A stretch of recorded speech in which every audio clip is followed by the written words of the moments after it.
Officer Ethan Caldwell thought it was just another routine stop until he pulled a gun on the wife of the FBI director. In minutes, his entire career collapsed. The flashing lights in the rearview mirror didn't come as a surprise. Regina Owens sighed, her fingers tightening slightly on the steering wheel as she eased her black Audi Q7 to the side of the road. The houses lining the quiet street in Brentwood, Tennessee, stood tall and pristine, their manicured lawns basking in the early evening light. She knew this neighborhood well. She had lived here for over a decade with her husband, Samuel Owens, the director of the FBI. But she also knew how this looked. A black woman, alone in a luxury car, driving through an area where people like her were still questioned. Her eyes flicked to the rearview mirror. The officer hadn't even exited his vehicle yet, but she could already sense what was coming. Regina reached for her phone and pressed record before placing it on the passenger seat. Not that she expected this to go viral, she just knew better than to rely on anyone else's version of events. Then the door of the patrol car swung open. Officer Ethan Caldwell stepped out, exuding the kind of arrogant authority that came from years of unchecked power. He was in his late 40s, tall, broad-shouldered, with a face that looked like it hadn't cracked a smile in years. His uniform was crisp, his badge polished, his belt loaded with all the tools of intimidation. He approached slowly, each step deliberate, his hand already resting near his holster. Regina exhaled through her nose. Here we go. Caldwell stopped just behind her window, keeping enough distance to force her to crane her neck to look at him. "License and registration," he said, voice flat. Regina kept her hands on the wheel. "Mind telling me why you pulled me over?" Caldwell's eyes narrowed. "You failed to signal at that last turn." Regina blinked. She had driven this route thousands of times. She knew she signaled. She gave a slow nod, more to herself than to him. "All right," she said. "My license and registration are in my purse. I'm going to reach for them now." Caldwell didn't respond immediately. He just stared, eyes flicking over her face, then down to a tailored blazer, the delicate gold bracelet on her wrist, the well-maintained nails. He was assessing. A slow smirk tugged at his mouth. "Go ahead, but make it slow." Regina fought the instinctive prickle of anger. She had played this game before. She reached carefully, deliberately, and pulled out the documents, handing them over. Caldwell took them without a word, but instead of examining them, he just stood there, watching her, waiting. Regina let the silence stretch. Then finally, he glanced at her license. His expression flickered just for a second, but he recovered fast. "You live around here?" he asked, casually, like he was making small talk at a grocery store. Regina's jaw tightened. "Yes, about 2 miles down the road." Caldwell clicked his tongue. "Really?" He looked at the address again. "What brings you this way?" Regina laughed under her breath, shaking her head. "I wasn't aware I needed a reason to drive in my own neighborhood." Caldwell's eyes snapped back to her. His smirk faded. "Ma'am, I'm just doing my job." Regina met his gaze. "No, you're not." The words landed like a slap. Caldwell's posture stiffened, his shoulders squaring, his fingers twitching near his holster. The air in the car shifted, a small movement, but Regina noticed the shift from arrogance to something more dangerous. "I'd be careful with that attitude," Caldwell said, voice dropping. "You're making this a lot harder than it needs to be." Regina tilted her head, her heart pounding, but her expression calm. "How exactly am I making this harder?" Caldwell stared at her. The moment stretched too long. Then, with a scoff, he turned and walked back toward his cruiser, still holding her documents. Regina took a slow breath, pressing her hands against the leather steering wheel to ground herself. She had seen this type before. He wanted control, wanted her to feel small. But she wasn't small, not today. She glanced at her phone, still recording. She had a feeling she was going to need it. But Caldwell wasn't done yet. Ethan Caldwell sat in his patrol car, staring at the license in his hand. Regina Owens. The name wasn't familiar, but something about the address made him pause. He glanced in the rearview mirror, eyes narrowing on the black Audi still parked under the golden glow of a street lamp. She didn't look nervous. That irritated him. Most people, especially women, got flustered when stopped. They tripped over their words, rushed to comply, eager to avoid trouble. But she sat there, calm, controlled, like she wasn't afraid of him. That bothered him more than it should have. He wasn't a bad cop. He had been on the force for over 20 years and had done his job the way it was meant to be done. He had a reputation, strict, no nonsense, respected. He didn't bend rules, didn't waste time with small talk, and sure as hell didn't take attitude from people who thought they were above being questioned. Ethan exhaled through his nose, still gripping her license. She had pushed back just enough to test him. That smirk in her voice, the way she didn't rush to explain herself, the way she just looked at him without a trace of fear. She knew something he didn't. His fingers drummed against the dashboard. A woman like that, in a car like that, in a neighborhood like this, something about it didn't sit right. Maybe it was just instinct, but Ethan had learned over the years that his instincts were never wrong. He looked at the computer mounted to his dashboard and entered her name. Regina Owens, married, no criminal record, no priors. Nothing that gave him a reason to push further, but his gut told him he needed to. His radio crackled. Unit 22, status check. Ethan lifted the receiver. Routine traffic stop. No backup needed. A pause. Then the dispatcher responded. Copy that.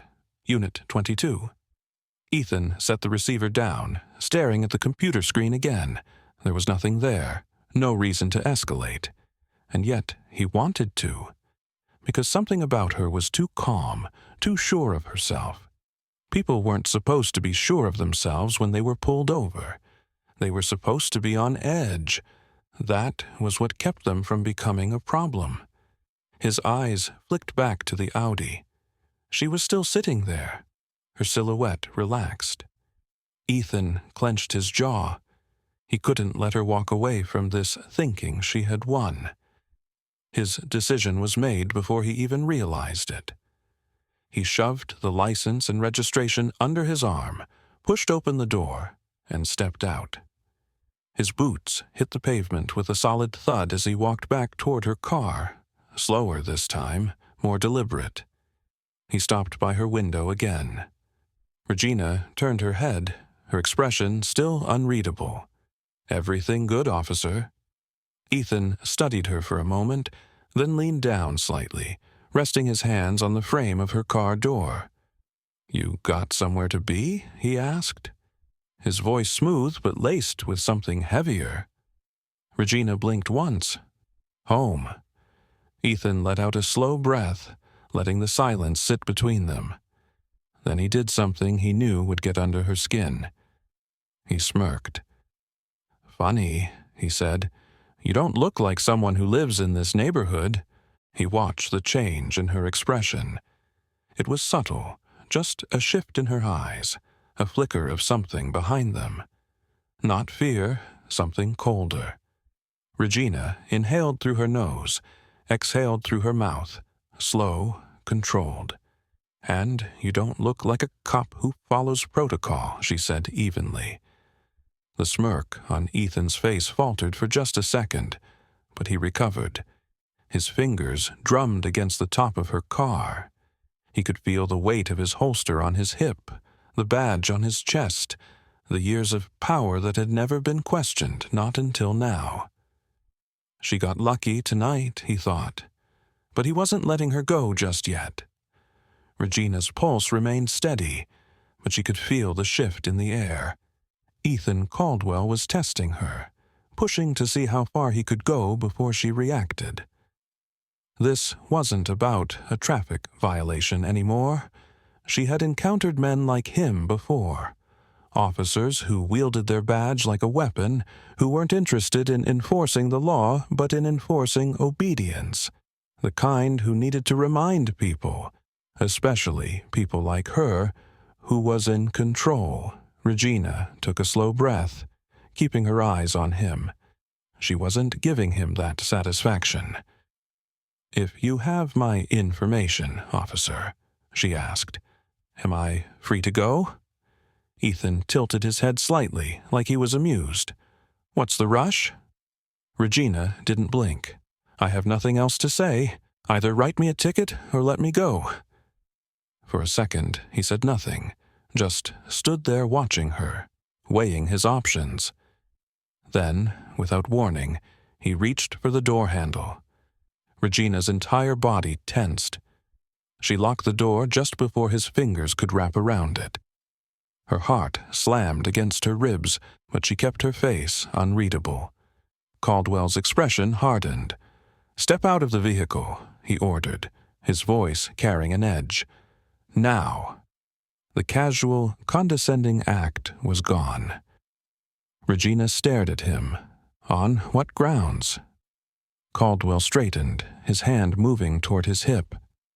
"Do I really need to spell that out for you?" Regina knew where this was going, knew that if she so much as twitched the wrong way, he would claim she was resisting, that she was being difficult, that she posed a threat. She also knew something else. He had no idea who she was. Regina exhaled, rolling her shoulders back. She had given him every opportunity to de-escalate. He had chosen not to take it.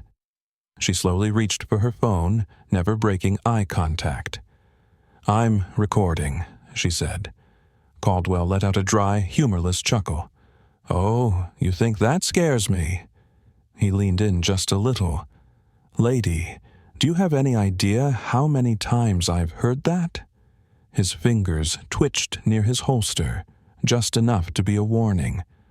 Regina saw it, so did the people in the houses nearby. A few of them were stepping outside now. A man across the street, still in his work clothes, pulled out his phone. Another, an older woman walking her dog, had stopped completely, her mouth slightly open as she took in the scene. Good. If Caldwell wanted an audience, he was going to get one. Regina turned her phone toward him. "Badge number?" she asked, her voice loud enough for the bystanders to hear. Caldwell's jaw tightened, and for the first time, he looked unsure, but he covered it quickly. "I said step out of the car," he repeated, firmer this time. Regina didn't move. "Are you refusing to comply?" he pressed. She met his stare, unshaken. "I'll step out," she said, "when you call your superior and tell them you just pulled over the wife of the FBI director." The words landed like a bomb. For the first time, Caldwell actually blinked. A flicker of hesitation crossed his face. His hand, which had been inching toward his gun, froze. The man across the street, still recording, took a step closer. "Did she just say FBI?" he muttered. Caldwell's nostrils flared. He wasn't backing down. He had come too far for that. But the doubt was there now. Regina saw it, and so did everyone else. But Caldwell wasn't done yet. For the first time that evening, Ethan Caldwell hesitated. Regina saw it. The split-second pause, the tightening of his jaw, the shift in his stance. She had cracked something. But hesitation wasn't retreat. He squared his shoulders, doubling down. Step out of the car now. Regina didn't move. Her phone was still recording, held up for anyone watching to see. "I asked for your superior," she reminded him, calm but firm. "Unless you have probable cause, I am legally within my rights to remain inside my vehicle." The crowd was growing. More neighbors had stepped outside, phones in hand. The tension had shifted. She wasn't the one who looked like a threat anymore. Ethan's pulse pounded. He had control. He always had control. But now, this woman, this damn woman, was making him look weak, and weakness wasn't something he tolerated. His hand dropped to his holster. "Last chance, lady," he said, voice lower, now more dangerous. "Open the door, or I'll make you open it." Regina felt it before she even saw it. The shift. The moment where everything became life or death. She had been in high-stakes situations before, had seen firsthand the way power was abused, the way a uniform and a gun could turn a man into a monster. She had been prepared for a traffic stop. She hadn't expected a gun in her face, but that's exactly what happened. Caldwell's fingers wrapped around the grip of his weapon, pulling it from his holster. The movement was smooth, practiced, too easy. Regina barely had time to react. A gasp echoed from the bystanders. A woman's voice cut through the thick air. "What the hell is he doing?" Another voice, a man this time. "He just pulled a gun on her." The street, once still and quiet, erupted into chaos. Regina felt a chill race up her spine, but she didn't move, didn't flinch, didn't break. Instead, she looked him in the eyes and called his bluff. "You just made the biggest mistake of your life," she said, loud enough for everyone to hear. The words sliced through the night. Caldwell didn't lower the gun. His breathing was uneven now, the reality of what he'd done catching up to him. But he couldn't back down, not in front of all these people, not with cameras rolling. Then footsteps, fast, urgent. A new voice, sharp with authority. "Officer Caldwell, stand down." Caldwell froze. The voice had come from behind him. He turned slightly, enough to see another officer, a familiar one. Sergeant Raymond Briggs. Briggs wasn't just another cop. He was his commanding officer, and his expression was pure fury. "Lower your damn weapon now." Caldwell's grip tightened. He could feel his control slipping, but he had already lost. Regina could see it, and so could everyone else. But the damage was already done. Caldwell's fingers twitched around the gun's grip, but his body was betraying him. The weight of his decision, his mistake, was finally starting to settle. Regina didn't move, didn't breathe too deeply. She knew better. A gun in the hands of a man like Caldwell wasn't just a weapon. It was an extension of his ego. Behind him, Sergeant Raymond Briggs wasn't playing games. "I said lower your weapon," Briggs barked, stepping closer. "Right now." Caldwell's jaw tightened. His mind was working overtime, trying to calculate a way out. He had two choices: comply or make it worse. His nostrils flared, his fingers tensed. Then finally, he let go. He didn't holster the gun immediately, but he lowered it enough to make the crowd exhale all at once. "Holster it," Briggs ordered. "Now." Caldwell hesitated. Then, with a sharp breath, he shoved the weapon back into place. Briggs immediately turned to Regina. "Ma'am, are you all right?" She kept her eyes on Caldwell. "I'd like my license and registration back," she said. Caldwell didn't move. Briggs stepped closer, hand outstretched. "Hand them over." Caldwell's hands were shaking now. He reached into his chest pocket and pulled out the documents, tossing them onto Regina's dashboard like they were trash. Regina took them without a word. Briggs turned back to her. "Do you want to file a formal complaint?" Regina exhaled slowly, her pulse still steadier than it should have been. Then she leveled her gaze at Caldwell, There's something he needs to hear first, she said. Briggs frowned. Ma'am? Regina shifted in her seat, turning just slightly so Caldwell could see her better. See her fully. My name is Regina Owens, she said, her voice steady. My husband is Samuel Owens, director of the FBI. Silence. Caldwell's face drained of color. His lips parted slightly, his brain trying to process what he had just heard. Briggs stiffened, his eyes darted between Regina and Caldwell, his entire demeanor shifting. Regina let the weight of her words settle before she added, "And you just pulled a gun on me." The bystanders murmured, gasped, whispered. The tension in the air snapped into something else entirely. Caldwell looked sick for the first time that night. He finally understood what he had done, and he knew without a doubt his career was over. Regina reached for her phone and ended the recording. She had everything she needed. But Caldwell's nightmare was just beginning. Caldwell's chest rose and fell too fast. His breath was uneven now, shallow, the weight of the moment finally pressing down on him. Sergeant Briggs's face was unreadable, but his silence said everything. The street, once filled with murmurs and whispers, was now dead quiet. Briggs took a slow step toward Caldwell, keeping his voice low but firm. You just pulled a gun on the wife of the FBI director. Caldwell swallowed hard, but his throat was dry. She was being uncooperative. Briggs's eyes flashed with disbelief. Uncooperative. You escalated a routine stop into a damn incident. You pulled a weapon on a woman who committed no crime. His voice dropped into something even colder. Now you're done. Caldwell's stomach twisted. His mouth opened, but nothing came out.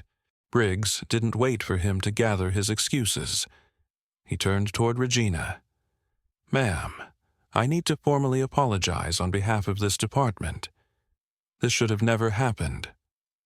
Regina nodded once, but her face remained unreadable. She wasn't here for apologies. She was here for accountability. Briggs pressed his radio dispatch. I need Internal Affairs notified immediately. Officer Caldwell is being placed on administrative leave, effective immediately. Caldwell flinched. His world was crumbling in real time. A voice crackled through the radio. Copy that.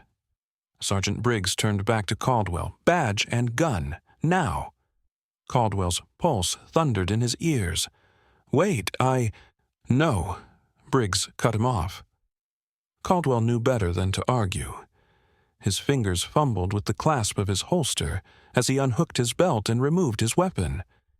It felt wrong to hand it over, but the look in Briggs's eyes told him there was no way out of this. His hands trembled as he unpinned his badge, the same badge he had worn with pride for over 20 years. He placed both items in Briggs's outstretched hand, but the moment they left his grasp, it felt like his entire identity was stripped away. Briggs gave a sharp nod. You're relieved of duty pending investigation. Leave the scene now. Caldwell clenched his jaw. The rage, the humiliation, the sheer disbelief burned inside him. But he knew there was no fighting this, not here, not now. He turned, avoiding the eyes of the crowd, avoiding the cameras still recording. Regina watched him go, watched the fall of a man who thought he was untouchable. But the storm wasn't over yet. Regina watched as Caldwell walked away, his back stiff, his hands clenched into fists. A man who had spent his career wielding power like a weapon had just been stripped of it in front of an entire neighborhood. The crowd didn't cheer. There was no celebration, just the heavy silence of what had almost happened. Briggs turned back to Regina. Would you like to press charges? Regina considered the question. The old version of herself, the one who had learned long ago to pick her battles, to avoid unnecessary conflict, might have said no, might have let it go. But that version of herself no longer existed. She thought about the women who wouldn't have had the chance to speak up, the ones whose names became headlines, the ones who never made it home. "Yes," she said, her voice unwavering, "I want him held accountable." Briggs nodded. "We'll take it from here." The crowd slowly began to disperse, but the moment would live far beyond this street. By the time Regina got home, the video was already spreading. Her phone buzzed with messages from friends, colleagues, even journalists. And then, finally, Samuel. She answered, already hearing the tension in his voice. "Regina," he said, his tone carefully controlled, "are you all right?" She exhaled. "I am." Silence. Then something colder. "What's his name?" Regina closed her eyes for a moment, knowing what was coming. "It's already being handled." Samuel didn't respond right away because he was already making his own calls. By morning, Ethan Caldwell was national news. His name was on every headline, his actions dissected in every newsroom. The footage of him pulling a gun on an unarmed woman, the wife of the FBI director, was everywhere. And Regina, she wasn't just a victim in this story. She was a reminder that power doesn't make you untouchable, that accountability comes sooner or later, and that no matter who you are, no matter your badge, your title, or your years of service, there are some lines you don't cross. Regina sat on the edge of her bed, the weight of the day finally settling in. She had made it home, but too many others hadn't. She glanced at her phone, at the flood of support, of outrage, of people demanding justice. And for the first time that night, she let herself breathe. Because this time, the right person lost. If you believe accountability matters, share this story. Let people see the truth. Let them know that power should never be used to silence the innocent. And if you haven't already, subscribe for more real stories that need to be heard.